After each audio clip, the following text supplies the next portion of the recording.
The ice storm hit Ridgewood, New Jersey, with the kind of fury that made you remember why nature deserves respect. And when I woke up that morning in mid-January to find my driveway and property buried under 3 inches of solid ice, I knew my weekend plans were shot. I owned one of the larger properties in the Ridgewood Hills development, about 4 acres with a nice colonial house that my wife Emma and I had bought 5 years ago. The property came with a workshop, a detached garage, and enough space that I could keep my excavator on site, which I used for my landscaping and excavation business. My name is Jake Morrison, and I have been running Morrison Excavation Services for the past 12 years. The business had grown steadily, and I employed 6 guys full-time doing residential and commercial work throughout Bergen County. Having the excavator at home was convenient since I could do maintenance on it during downtime and use it for personal projects around my property. It was a Cat 305 ECR, nothing massive, but perfect for residential work and more than capable of handling ice removal if needed. That morning, I was drinking my coffee and looking out the kitchen window at the frozen wasteland my property had become when my phone rang. The caller ID showed Deborah Patterson. I groaned internally. Deborah was the president of the Ridgewood Hills Homeowners Association, a position she took far too seriously for anyone's good. She was 52 years old with that specific haircut that seemed to come standard with HOA board members, the kind that demanded to speak to managers everywhere she went. Jake Morrison, I answered. Jake, this is Deborah Patterson from the HOA. I assume you have seen the condition of our streets this morning. Her voice had that clipped, authoritative tone that she probably practiced in the mirror. Hard to miss it, Deborah. My whole property is covered. Yes, well, the entire development is in crisis mode. The city says they cannot get to our private roads until tomorrow afternoon at the earliest, and we have elderly residents who need to get out for medical appointments and prescriptions. I am calling because I know you have that excavator machine on your property. I already knew where this was going, and I did not like it. What about it? The HOA board had an emergency meeting this morning via conference call, and we have decided that you need to use your excavator to clear the main roads in the development.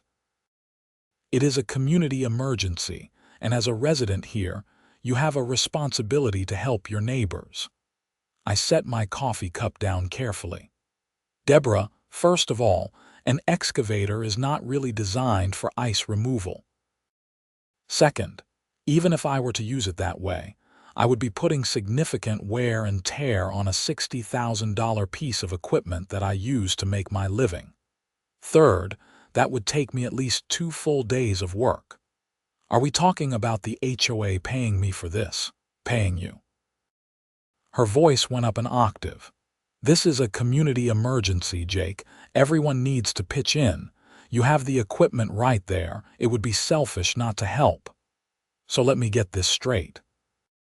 You want me to use my personal business equipment on my own time, risking damage to the machine, using my own fuel and my own expertise that I normally charge $200 an hour for, and you expect me to do this for free because we happen to live in the same development. I would think a sense of community responsibility would override your concern about making a profit off your neighbor's suffering, Deborah said icily. Then, I would think the HOA, which collects dues from all of us every month, could use those funds to hire a professional snow removal company. That is literally what emergency services in an HOA are for. The snow removal companies are all booked solid, and the ones that are available are charging premium emergency rates. The board decided it would be fiscally irresponsible to pay those rates when we have a resident with the equipment right here. I felt my jaw clench. So it is fiscally irresponsible for the HOA to pay professional rates to a company, but it is perfectly fine to expect me to donate my time and equipment for free. How exactly does that math work, Jake? I am not going to argue with you about this. The HOA covenants clearly state that residents must maintain their properties and assist with community welfare. If you refuse to help in this emergency, the board will have no choice but to consider this a violation of the covenant terms. Which specific covenant clause are you referring to, Deborah? Because I have read them all, and nowhere does it say that business owners must provide free commercial services to the HOA. There was a pause. The board will be reviewing the covenants to determine the appropriate action. I strongly suggest you reconsider your selfish position, Jake. Your neighbors are going to know about this. She hung up before I could respond. I stood there holding the phone, feeling my blood pressure rise. Emma came into the kitchen, already dressed for the day even though she was working from home. She was a software engineer who had been remote since before the pandemic made it trendy. "Let me guess," she said. "Deborah wants something unreasonable. She wants me to spend 2 days clearing all the development roads with my excavator, for free, and if I do not, she is threatening HOA violations." Emma's eyes widened. "She cannot be serious. That equipment is how you make your living." Oh, she is completely serious. And she is going to turn this into a neighborhood drama where I am the bad guy who would not help people. Can she actually do anything? Legally, I mean. I thought about it. The covenants are pretty standard stuff. Keep your lawn maintained. No commercial vehicles parked on the street. No livestock, paint colors need approval, that kind of thing. There is absolutely nothing that would require me to provide free commercial services. But that does not mean she will not try to make my life difficult. What are you going to do? I looked out at my ice-covered property and an idea started forming. I am going to clear ice with my excavator exactly like she asked, but I am only clearing my property. Every single inch of it, right up to the property line. I paid for this equipment, I paid for this property, and I am going to make damn sure both are taken care of. Emma grinned. That is going to make her furious. That is the point. I spent the rest of the morning doing exactly what I said. I fired up the excavator, and while it was not the ideal tool for ice removal, I could use the bucket to carefully scrape and break up the ice, then push it off to the sides.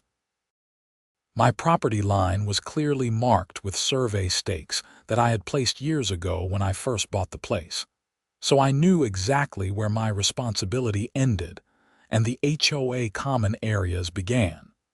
I started with my driveway, working slowly and carefully to avoid damaging the asphalt underneath. The excavator's hydraulics groaned as I broke through the thick ice, pushing the chunks off to the side where they would not block anything. Then, I moved to the area around my workshop and garage. After that, I did the walking paths on my property and the area around the house where Emma might need to get out if there was an emergency. It took me about 4 hours to clear my entire property, and when I was done, it looked pristine. You could see the clear demarcation where my property ended, and the untouched, ice-covered HOA common area began. The main road running past my house, which was HOA-maintained property, remained a solid sheet of ice. My driveway connected to that road, and I made sure to clear my driveway right up to the exact inch where it met the road, leaving a perfect straight line of cleared versus iced surface. It was petty, I knew that. But sometimes petty is exactly the right response to unreasonable demands. I was just parking the excavator back in its spot when I saw Deborah's silver Mercedes carefully crawling down the iced-over main road. She pulled up in front of my house, or as close as she dared on the slippery surface, and got out with extreme caution. She was wearing boots that were definitely not meant for ice, and I watched her shuffle slowly toward my driveway. When she reached the property line and stepped onto my cleared driveway, the difference was dramatic. She could suddenly walk normally without fear of falling. "Jake Morrison, what exactly do you think you are doing?" She had her phone out, taking pictures of the clear divide between my property and the road. "Morning, Deborah. I am clearing ice with my excavator exactly like you suggested, making sure my property is safe and accessible." "You know damn well what I meant. I was talking about the community roads." "Were you? Because as I recall, you said I should use my excavator to help with the ice. I am helping with the ice on my property, which I own and am responsible for. The roads belong to the HOA, which means they are the HOA's responsibility, not mine." Her face was turning an impressive shade of red. "This is deliberately obstinate behavior. You are purposely refusing to help your neighbors out of spite." "I am purposely taking care of my own property with my own equipment that I paid for. If the HOA wants the roads cleared, the HOA can hire someone to do it. That is literally what we pay HOA dues for. The board is going to hear about this. I will be filing a formal complaint." "For what?" "Maintaining my property. I look forward to reading which covenant you think I am violating by taking care of my own land." She took several more pictures, then shuffled carefully back onto the iced road and made her way to her Mercedes. I could see her on the phone before she even got in the car, probably calling other board members to complain about me. Emma came out onto the porch. "That looked fun. She is going to make this her personal mission now. Let her. You have not done anything wrong." Over the next several hours, I noticed multiple cars slowly driving by my house, their occupants staring at the obvious line between my cleared property and the iced road. Some of them waved at me, a couple gave me thumbs up, but others shook their heads or glared. The neighborhood gossip network was clearly in full effect. Around 3 in the afternoon, my neighbor from across the street, Tom Bradley, carefully made his way over.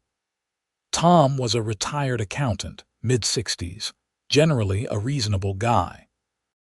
"Jake, I hope you do not mind me asking, but what is the story with the ice situation? Deborah has been calling around saying you refuse to help clear the roads." I explained the situation, including Deborah's expectation that I would provide free commercial services with my business equipment. Tom whistled low. "That is ridiculous. I did not realize she expected you to do it for free. She made it sound like you just did not want to be bothered. Of course she did." "Look, Tom, if this was a true emergency, if someone needed to get out for a life-threatening medical situation, I would help. But this is Deborah trying to avoid the HOA having to pay professional rates for a service by guilting me into donating thousands of dollars worth of equipment, time, and labor. For what it is worth, I think you are right. The HOA has a healthy reserve fund. We can afford to hire someone. Deborah just does not want to be the president who spent money on an emergency service. That is exactly what the reserve fund is for. I know it. I will talk to some of the other residents, make sure they know the real story. Deborah has a way of controlling the narrative if you do not get ahead of it." Tom carefully made his way back across the street, and I appreciated him taking the time to get the facts. But I knew that not everyone would be as reasonable. HOAs brought out the worst in some people, and Deborah Patterson was a prime example of someone who let a tiny bit of power go completely to her head. That evening, I got a group text message. It went to every resident in Ridgewood Hills, which was about 47 houses. The message was from Deborah. "Dear residents, as many of you know, we are dealing with a dangerous ice emergency. The city cannot clear our private roads until tomorrow. One of our residents has an excavator capable of clearing the ice, but has refused to help despite multiple requests from the board. This resident has cleared only his own property while leaving the rest of the community in danger. The board is exploring all available options to address this selfish behavior and ensure community safety. If you have concerns or need assistance, please contact me directly. Stay safe, Deborah Patterson, HOA President. My phone immediately started buzzing with responses and private messages. Some people were angry at me, saying I should help. Others were asking why the HOA could not hire someone. A few people directly called out Deborah for the manipulative message. It was turning into a full neighborhood civil war, all over ICE and an unreasonable demand. Emma read the message and shook her head. She is really trying to paint you as the villain here. Let her. Anyone who asks me directly will get the truth. I am not playing her games. But Deborah was not done. The next morning, Sunday, I found a formal notice taped to my front door. It was on official HOA letterhead. Notice of covenant violation. Property: 847 Ridgewood Hills Drive. Owner: Jake Morrison. Violation: failure to maintain community standards and refusal to assist in community emergency situations as required under Section 7.3 of the Ridgewood Hills HOA Covenants. Description: homeowner refused to assist with ice removal on community roads despite having necessary equipment available. This behavior is detrimental to community welfare and safety. Homeowner is given 48 hours to remedy this violation by providing ice removal services to HOA common areas. Failure to comply will result in daily fines of $100 and potential legal action. Deborah Patterson, HOA President. I read it twice, then took it inside and pulled up the HOA covenants on my computer. Section 7.3 was titled Community Standards and Cooperation. I read through it carefully. It talked about residents maintaining their properties to community standards, cooperating with reasonable HOA requests for information or access for maintenance, and generally being good neighbors. It said absolutely nothing about providing free commercial services or using personal business equipment for community benefit. I called my lawyer, David Chen, who handled business legal issues for my company. Even though it was Sunday, he answered. We had a good relationship, and he knew I would not call unless it was important. David, I need some advice on an HOA issue that is spiraling out of control. I explained the entire situation, including the violation notice citing a covenant section that did not actually support what they were claiming.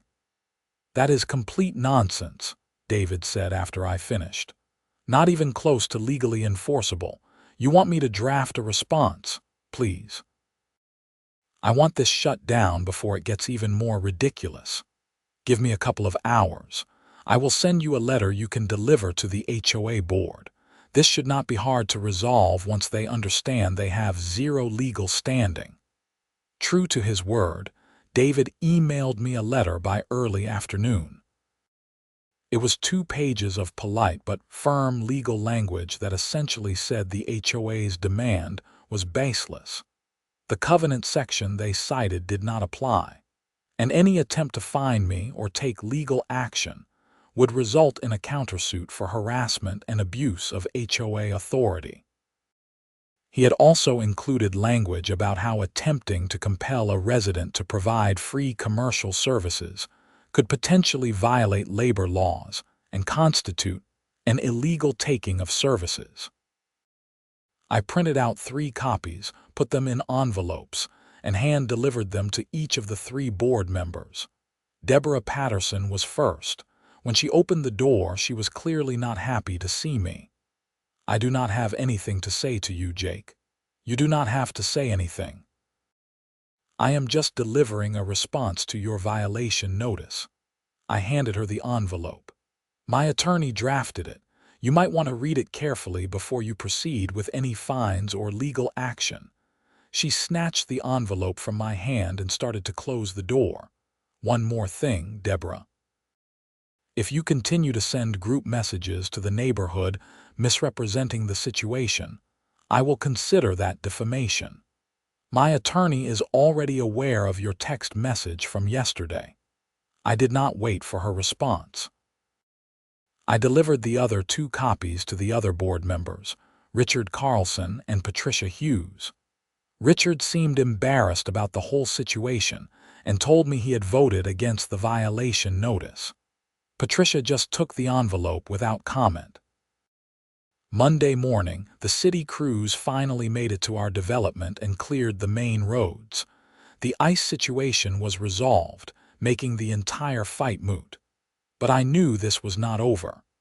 Deborah Patterson was not the type to let things go. I was right. Over the next 2 weeks, I started receiving violation notices for the most ridiculous things. My grass was supposedly too long in one spot, even though it was January and the grass was dormant. One of my trash cans was allegedly visible from the street for 30 minutes longer than allowed after trash pickup, even though I had been at a job site and had not gotten home until after 6. My workshop door was supposedly the wrong color, even though it had been that color for 5 years without issue. Every single notice came with a threatened fine. Every single one was petty and vindictive, and every single one got a response from David Chen pointing out why it was baseless. She is spending more on postage and paper sending you these notices than she would have spent just hiring a snow removal company in the first place, Emma observed as I opened the 5th bogus violation notice. It is not about the money anymore. It is about control and ego. I defied her, and she cannot stand it. The neighborhood was still divided. Some people thought I should have just helped out. Others thought Deborah was being unreasonable. A few people tried to stay neutral and avoid the drama entirely. Tom Bradley and a couple of other neighbors started attending HOA board meetings to push back against Deborah's increasingly erratic behavior. Then things escalated in a way I did not expect. I came home from a job site one evening in early February to find the police parked in my driveway. 2 officers were waiting for me and my stomach dropped. Emma was standing on the porch looking worried. "Mr. Morrison," one of the officers asked as I got out of my truck. "That is me. What is this about?" "We received a complaint that you have been operating heavy machinery in a residential zone without proper permits and in violation of zoning regulations. The complaint also alleges that you are running a commercial business from a residential property without the required permits." I took a slow breath. The person who filed that complaint was it Deborah Patterson from the HOA. The officer checked his notes. "Yes, that is the name. Officers, I own a legitimate excavation business. The business itself operates from a commercial office on Route 17. I have all the necessary permits and licenses for that business, which I can show you. I keep one excavator here at my residence for convenience and personal use. There is no zoning violation. I am not running a commercial operation from my home. I am a homeowner who happens to store business equipment on my property, which is allowed under the zoning regulations for properties over 2 acres. Can you show us the permits for your business?" "Absolutely. Come inside." I brought the officers into my home office and showed them all the documentation for Morrison Excavation Services. Business license, liability insurance, equipment registrations, the works. I also pulled up the township zoning regulations on my computer and showed them the section that explicitly allowed storage of commercial vehicles and equipment on residential properties over 2 acres, as long as no business activities were conducted from the home itself. The officers reviewed everything and seemed satisfied. Everything appears to be in order, Mr. Morrison. For what it is worth, this seemed like a neighbor dispute rather than a legitimate zoning issue. We still have to respond to complaints, though. I understand. This is part of an ongoing dispute with my HOA president. She demanded I use my equipment to clear ice from the neighborhood roads for free. I refused, and now she is retaliating. One of the officers shook his head. HOA disputes are the worst. We get called for them more often than you would think. As long as everything is legal on your end, which it is, there is not much else we can do. If the harassment continues, you might want to consider filing a complaint yourself. After the police left, Emma was furious. She called the police on you, over an HOA dispute. She is trying to find any angle to make my life difficult. The violation notices were not working because David kept shutting them down with legal responses. So now she is trying to involve outside authorities. Can we do anything about this? I am calling David tomorrow. This has crossed a line from annoying to harassment. David Chen was even less amused than we were when I called him the next morning and explained about the police visit. That is absolutely harassment, and potentially filing a false report depending on whether she actually believed there were violations or was just trying to cause you trouble. Here is what we are going to do. I am drafting a formal cease and desist letter to the HOA and to Deborah Patterson personally. We are going to document every single violation notice, every false claim, and this police complaint. If it continues, we are filing a harassment suit. Will that actually stop her? It will if the other board members have any sense. HOA boards can be sued individually and personally if they are acting outside their authority or engaging in harassment. Most board members do not realize they can be personally liable. Once they understand that, they tend to rein in the problem members. David was as good as his word.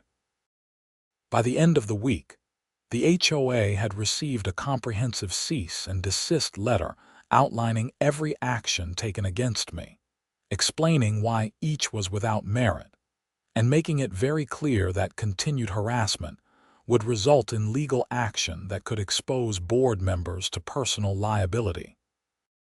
The bogus violation notices stopped. The group messages stopped. For about 3 weeks, things were quiet, and I hoped the situation had finally resolved itself. Then I got a call from Richard Carlson, one of the other board members. Jake, this is Richard from the HOA board.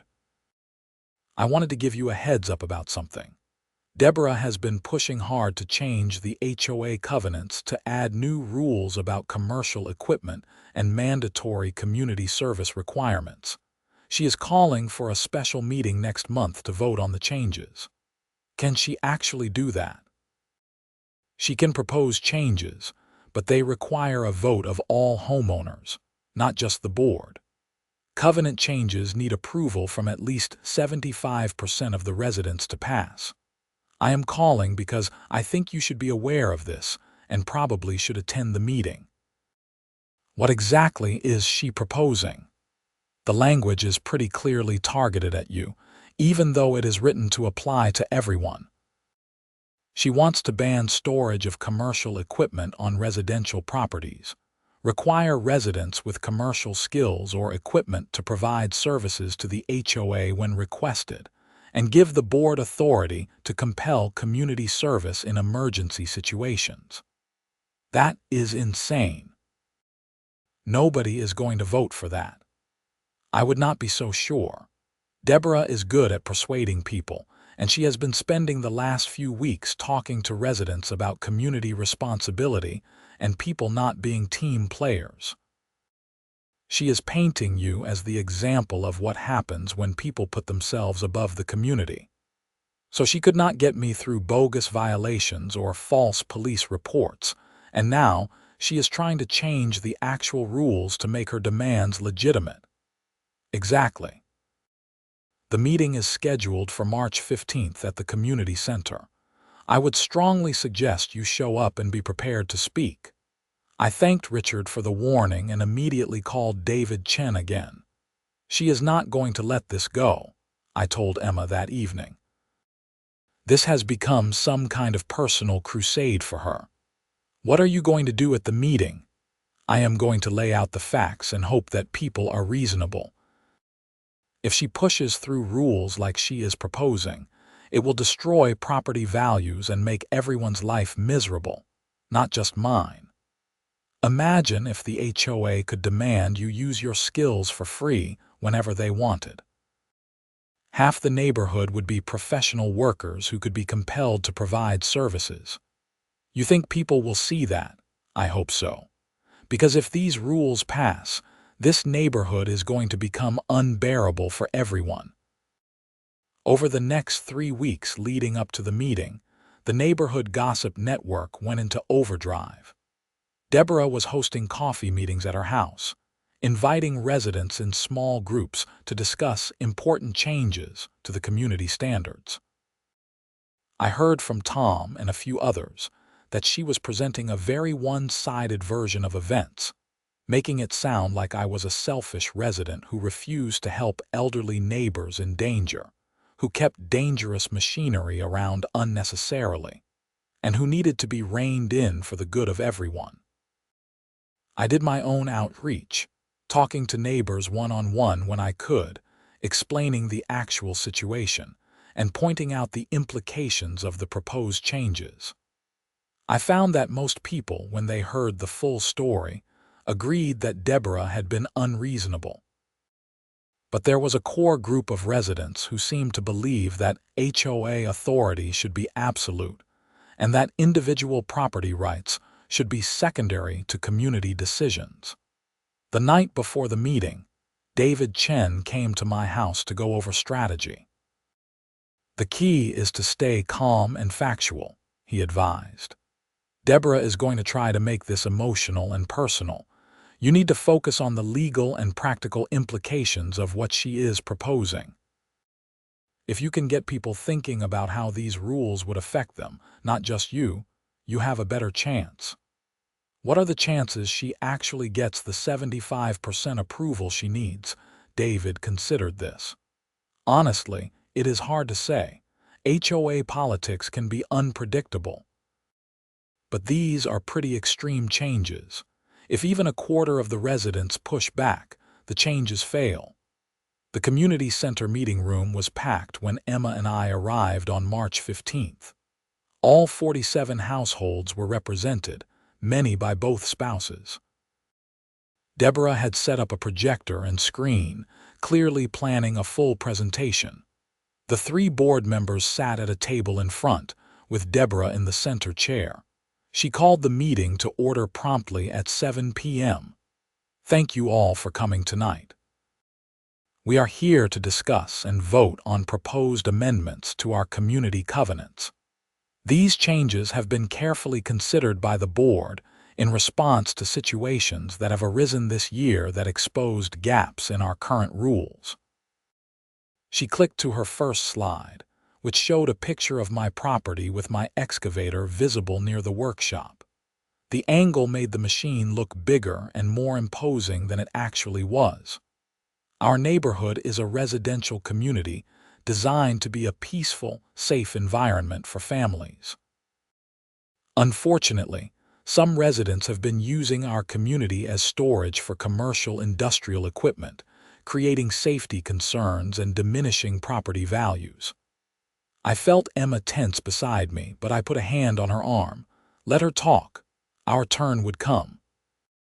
Deborah went through several more slides, showing pictures of my excavator from various angles, talking about noise and safety concerns that had never actually occurred, and generally painting a picture of my property as an industrial zone in the middle of a residential neighborhood. She did not mention me by name, but everyone knew exactly who she was talking about. Then she moved on to the second part of her presentation.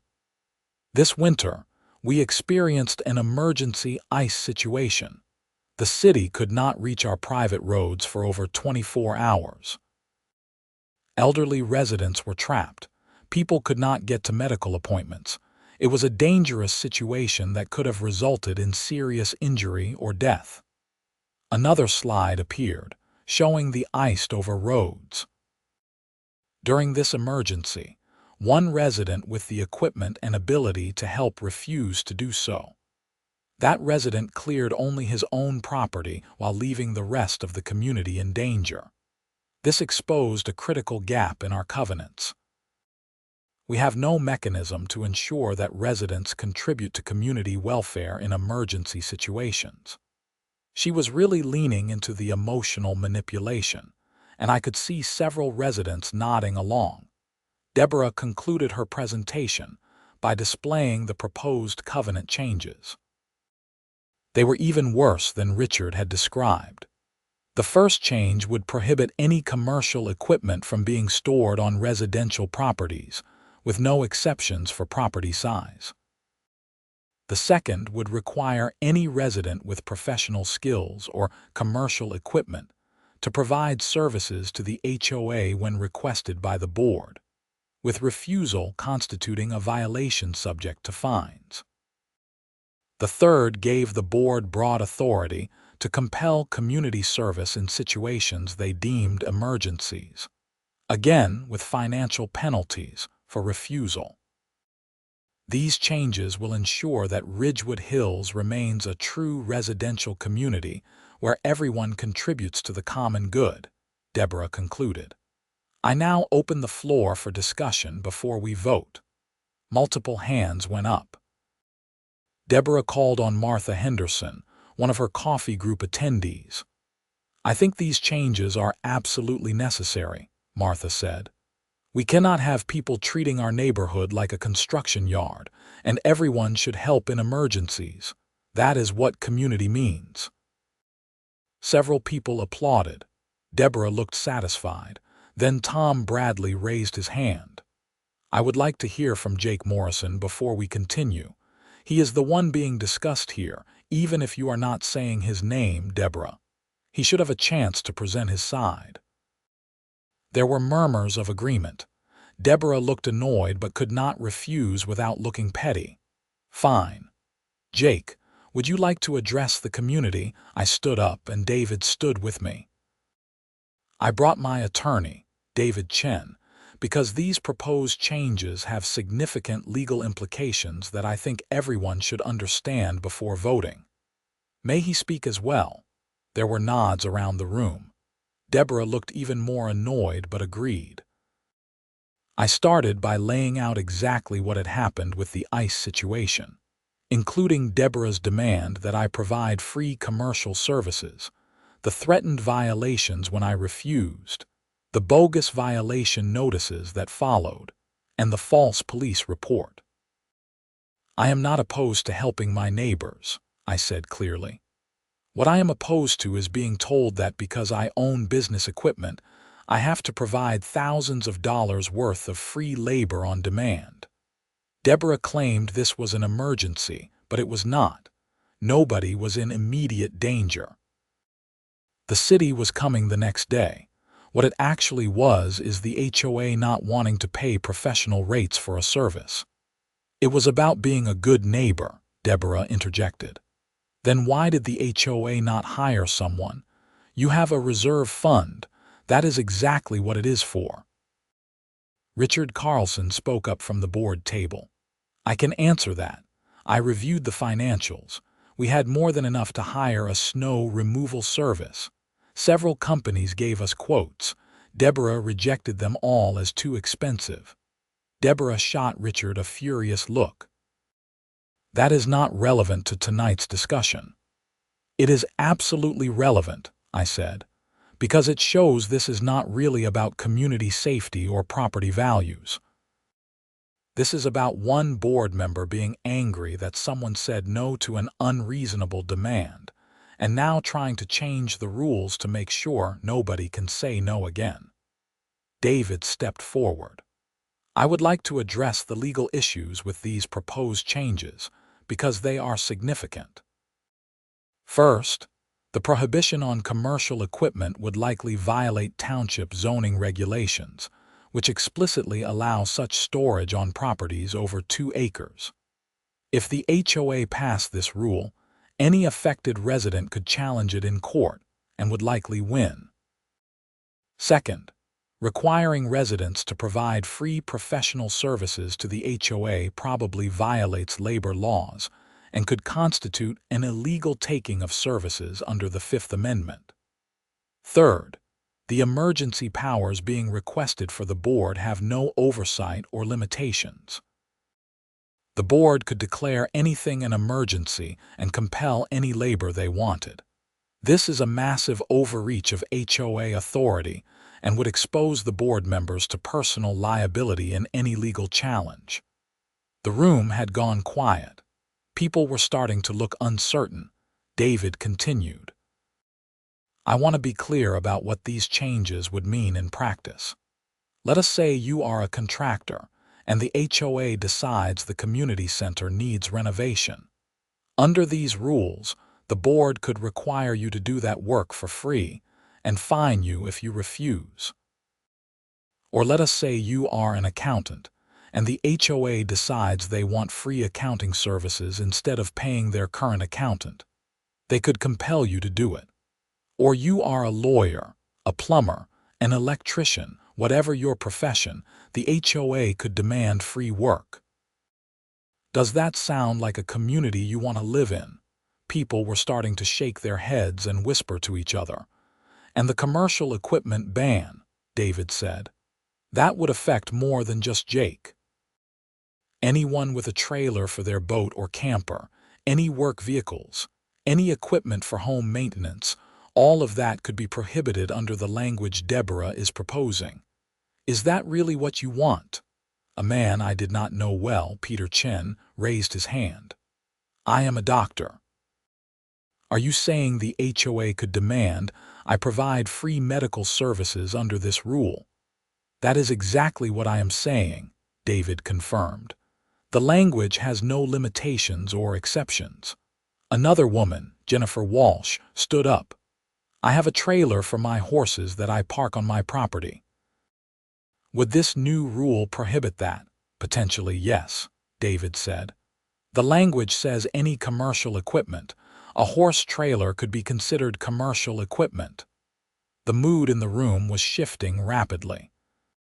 What had seemed like reasonable community rules were being revealed as far-reaching restrictions that could affect almost everyone. Deborah tried to regain control. This is fear-mongering. The board would never abuse these rules the way he is suggesting. Then, why do you need the rules? Someone called out. If you are not going to use them the way they are written, why make them so broad? Deborah did not have a good answer for that. Tom Bradley stood up. I want to make a motion. I move that we table these proposed changes and instead direct the board to draft more reasonable amendments that address specific concerns without giving the board unlimited authority or requiring residents to provide free professional services. The new draft should be reviewed by an independent attorney before being presented for a vote. I second that motion, Richard Carlson said immediately from the board table. Deborah looked betrayed. Richard, you are a board member. You cannot second a motion against the board's proposal. I am a board member, which means I represent all the residents, not just your personal vendetta against Jake Morrison. This proposal is overreaching and vindictive, and I should have voted against bringing it to a general vote in the first place. The vote on Tom's motion was overwhelming. 39 households voted to table the changes, only 8 voted against. Deborah's proposed changes were dead. She stood up, her face bright red with anger and embarrassment. This is outrageous. I have worked tirelessly for this community and this is the thanks I get. Fine. I resign as HOA president, effective immediately. You can all deal with this yourselves. She gathered her papers and stormed out of the community center. Patricia Hughes, the third board member, hurried after her. The room erupted in conversation, everyone talking at once. Richard Carlson banged his gavel for order. Okay, we clearly have a situation here. Deborah has resigned, and we need to figure out next steps. I move we adjourn this meeting and schedule an emergency board meeting to address the leadership vacancy and reassess our priorities. The motion passed quickly. People filed out of the community center, many stopping to talk to me. Most were apologetic, saying they had not understood the full situation or the implications of the changes. A few were still cool toward me, clearly thinking I should have just helped with the ice regardless of the circumstances. But overall, I felt like the truth had finally come out. In the parking lot, Emma hugged me. "You did it. You stood up to her and you won. We will see." This might not be over, but I was more right than I knew. The next morning, I got a call from Richard Carlson. "Jake, we have a problem. I went to transition the HOA records and accounts from Deborah since she resigned, and there are some serious discrepancies in the financials." "What kind of discrepancies?" "The kind that suggests money is missing. A lot of money. I think we need to bring in a forensic accountant, and we might need to involve the police." This was escalating far beyond an HOA dispute about an excavator. How much money are we talking about? "I am still going through records, but it looks like it could be upwards of $50,000 over the past 3 years, possibly more." "Jesus, that is not a mistake. That is embezzlement." "That is what I am thinking. I wanted to tell you first because you were right all along." This was never really about the ice or your excavator or community standards. Deborah was trying to control everything and keep people from looking too closely at what she was doing with the HOA funds. Over the next 2 weeks, the situation unfolded rapidly. Richard brought in a forensic accountant who confirmed that approximately $63,000 had been misappropriated from the HOA accounts over a 3-year period. The money had been taken through various means: fake invoices from companies that did not exist, inflated costs for actual services with the difference going to Deborah, and direct transfers disguised as legitimate expenses. The HOA board filed a police report, and detectives from the Ridgewood Police Department began investigating. I gave a statement about the timeline of events, including the attempted rule changes that now looked like an effort to distract from or cover up the financial irregularities. In early April, Deborah Patterson was arrested at her home and charged with embezzlement, theft by deception, and fraud. The arrest made the local news, and the story about the HOA president who embezzled tens of thousands of dollars while trying to force a resident to provide free labor became a minor sensation in Bergen County. The legal process took months, but by September, Deborah had pleaded guilty to embezzlement and fraud charges. She was sentenced to 3 years in prison and ordered to pay full restitution to the HOA plus additional fines. Her husband, who apparently had no idea what she had been doing, filed for divorce within weeks of her arrest.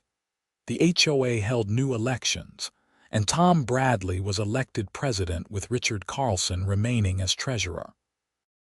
One of their first acts was to formally apologize to me for the harassment and bogus violations I had received. They also revised the HOA bylaws to require better financial oversight and limit the authority of the president to act unilaterally.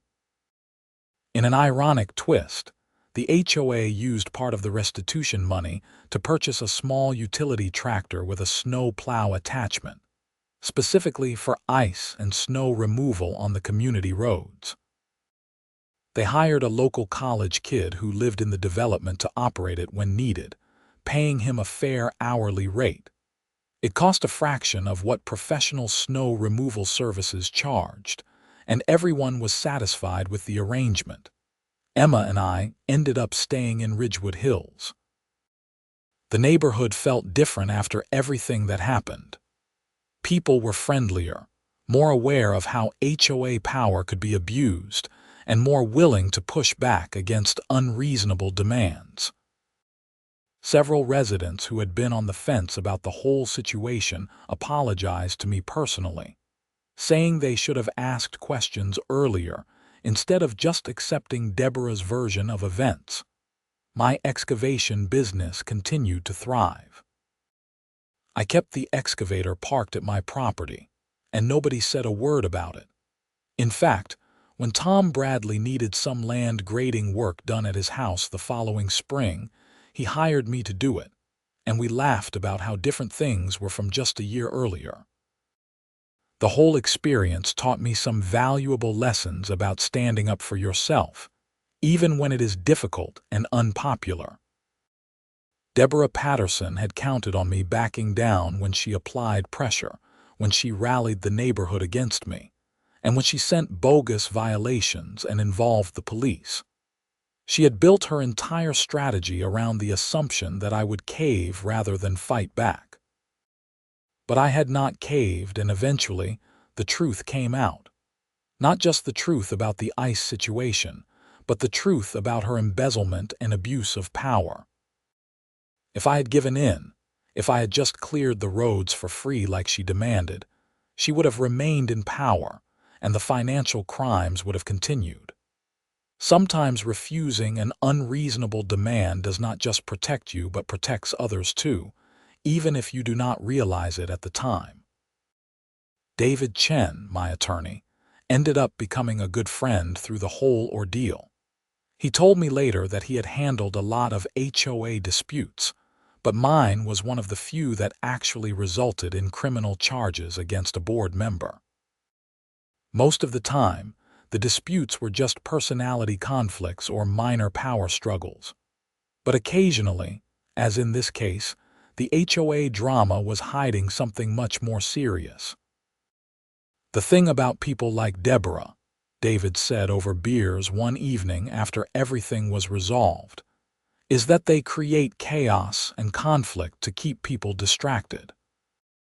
If everyone is fighting about ice removal or excavators or property violations, nobody is asking questions about where the money is going or whether the board is operating properly."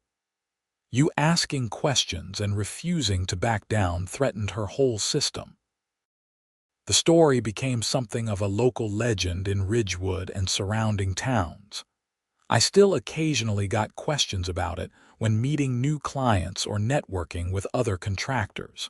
Some people thought I had been stubborn and difficult. Most people thought I had been completely right to refuse. Everyone agreed that the embezzlement revelation had been shocking.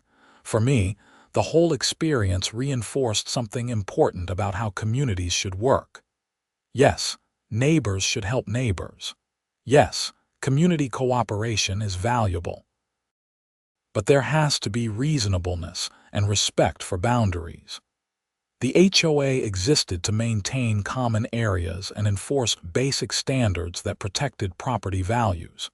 It did not exist to compel free labor or override individual property rights. When I drove home each day and saw my excavator parked beside my workshop, exactly where it had been for 5 years, I felt satisfied. I had defended my property rights, exposed corruption, and helped reform an HOA that had become too powerful and unaccountable. The fact that it had all started with a simple demand to clear ice for free seemed almost absurd in retrospect. Emma and I hosted a barbecue that summer for all the neighbors who had supported us during the conflict. Tom and his wife came, Richard and his family, and about a dozen other households. We grilled burgers and hot dogs. The kids played in the yard, and people talked and laughed without the tension that had hung over the neighborhood for so many months.